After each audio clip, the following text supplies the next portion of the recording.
No, por favor, muchas gracias a ustedes por comunicarse. Buen día para todos y un saludo muy grande a ustedes, por supuesto, y a toda la audiencia.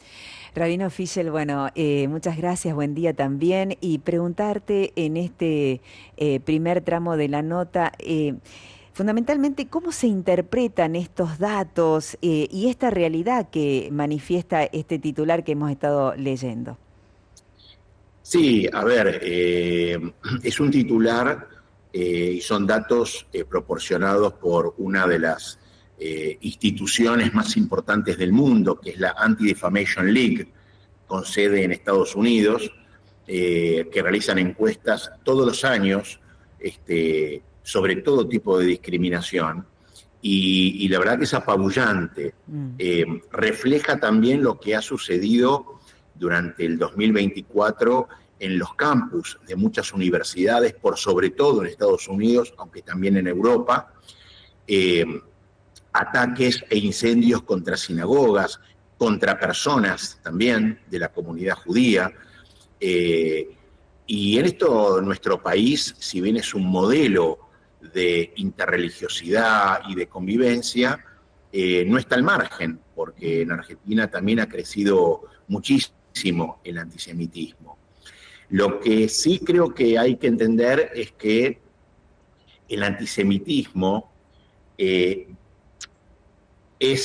no es una consecuencia, digamos, ¿no?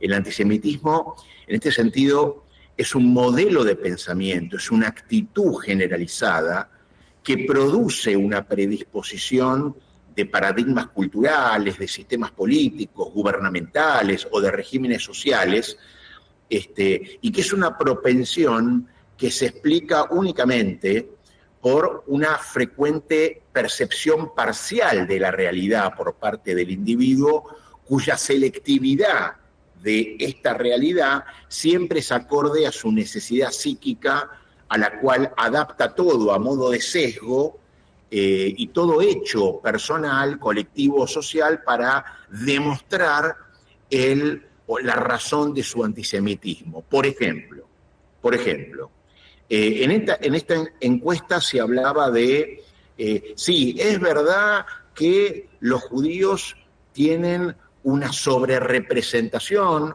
o son los empresarios más importantes de los medios de comunicación, cosa que es absolutamente mentira, ¿no?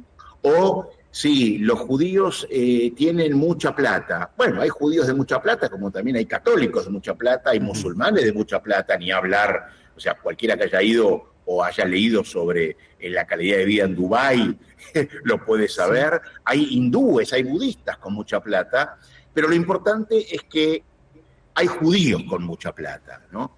En Argentina, por ejemplo, se estableció algo que viene ya desde Estados Unidos, que es que toda la Agenda 2030, por ejemplo, ¿no?, está financiada por los judíos. ¿Por qué? Porque asocian la Agenda 2030 a un empresario que se llama George Soros, que es judío, con lo cual lo que hacen es una falacia de extrapolación diciendo, los judíos son los que promueven la Agenda 2030, el aborto, la eutanasia, la ideología de género. Bueno, ¿pero por qué? Porque eso es una actitud previa a cualquier tipo de evidencia que al antisemita no lo va a convencer, porque él ya tiene esta actitud, ya tiene esta predisposición de sesgar toda realidad, por más que la evidencia contradiga lo que él piensa, él va a negar esa evidencia o la va a acomodar a su pensamiento. Por eso digo que el antisemitismo es una causa, porque es una actitud, es una predisposición que fabrica el hecho y no una consecuencia. Y esto tiene que ver con un antisemitismo atávico, ¿no es cierto?, que comenzó con la época helénica, luego los romanos, después hubo un antisemitismo religioso, luego un étnico, luego un racial, y hoy el antisemitismo es político, es decir, el antisemitismo se basa en básicamente atacar al Estado de Israel, no criticarlo, yo mismo lo he criticado las políticas del Estado de Israel, eso no es antisemita, pero endilgarle las políticas de Israel al pueblo judío. Eso también es una actitud antisemita, que es justamente el antisemitismo político o lo que se llama el antisionismo hoy, tan de moda, porque obviamente hoy no es políticamente correcto decir que es antisemita a partir de la Shoah, no es correcto decirlo. Entonces se enmascara una vez más el antisemitismo con el ropaje de antisionismo, cuando el sionismo lo único que fue es un movimiento político de liberación nacional para reclamar, como todo pueblo, tener un Estado soberano, hoy el Estado de Israel, con lo cual la persona que es antisemita o antisionista diría que no reconoce el derecho de existencia del Estado de Israel. Raro, porque no conozco personas hoy que no reconozcan el derecho a la existencia de otro Estado, salvo el Estado de Israel. ¿Y cuál es la especificidad? Y porque es un Estado judío. Entonces, esa es la manifestación antisemita desde lo político. Rabino, se nota con los datos que se han tomado que hay como una especie de rebrote. ¿A qué se podría adjudicar este rebrote en la actualidad? Bueno, esa es una muy buena pregunta. Si hay un rebrote es que el antisemitismo siempre estuvo, nada más que no se mostraba, ¿no? Se despertó, digamos, un poco más. Despertó, exactamente, despertó. Y siempre hay situaciones en donde el antisemitismo despierta, ¿no es cierto? A partir del 7 de octubre despertó nuevamente, el 7 de octubre de 2023, con el brutal ataque terrorista, tan brutal que fue el ataque terrorista hacia el pueblo judío más importante luego del Holocausto, luego de la Shoah. Despertó nuevamente el antisemitismo, también financiado, por supuesto, por países teocráticos, como por ejemplo, y esto está comprobado, países teocráticos como Irán, que niegan el derecho y vociferan públicamente la destrucción del Estado de Israel como Estado judío, digamos, ¿no? De hecho, la justicia ha comprobado que Irán estuvo detrás del atentado terrorista contra la AMIA, contra la Embajada de Israel, y hay un despertar en este sentido del antisemitismo, gente que era antisemita pero no lo mostraba. Bueno, hoy, a partir del 7 de octubre del 2023, se siente como empoderada para manifestar el antisemitismo, y lo más importante es que no es solo verbal, sino, como demuestra esta encuesta, con hechos, ¿no? Hechos, incendiar sinagogas, atacar personas, y en Argentina también se hizo eco en menor medida, pero se hizo eco de estas cuestiones, ¿no? Rabino, referente a lo que indica esta encuesta, 12,8 millones de adultos tienen actitudes discriminatorias. ¿Cómo se manifiesta concretamente para la comunidad judía desde la Argentina esto? Es muy buena esa pregunta. La discriminación viene desde lo verbal, desde lo insultivo, ¿no es cierto? Pero también desde otros aspectos, como por ejemplo la reticencia en ciertos lugares públicos a usar, por ejemplo, la kipá, ¿no es cierto? O cualquier símbolo que exteriorice la pertenencia a la religión judía o a la comunidad judía de la persona, por miedo a un ataque o un insulto, ¿no es cierto? Hay discriminaciones incluso públicas. Hace no mucho un periodista de un canal conocido, digamos, libremente, en una entrevista, tildó a los judíos de coimeros, ¿no es cierto? Así de sencillo, o expresiones públicas de políticos conocidos que también tienen expresiones antisemitas, como por ejemplo la de tildar a los judíos de apátridas, que son más leales al Estado de Israel que al Estado argentino. Y bueno, nuevamente, por más que a esta persona se le explique que eso no es verdad, eso es el típico prejuicio antisemita que ya viene desde Hegel, es el prejuicio antisemita étnico, del judío apátrida,